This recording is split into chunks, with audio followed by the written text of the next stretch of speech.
এরপরে রয়েছে চেস্টা লাভি। এটি হচ্ছে আলজেরিয়ান সিঙ্গার খালেদের একটি বিখ্যাত ফুটবল সং, তবে এটি কোনো বিশ্বকাপের অফিসিয়াল থিম সং নয়, এটি হচ্ছে আনঅফিসিয়ালি একটি সং। বর্তমানে ইউটিউবে এই গানটির ভিউ হচ্ছে প্রায় 400 মিলিয়ন।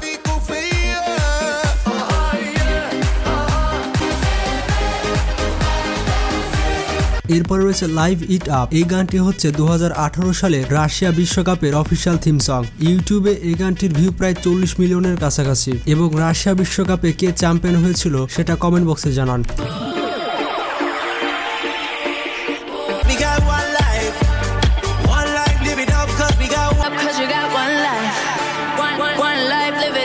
এরপরে রয়েছে হিপস ডোন্ট লাই। এটি হচ্ছে বিখ্যাত শাকিরার একটি গান। ইউটিউবে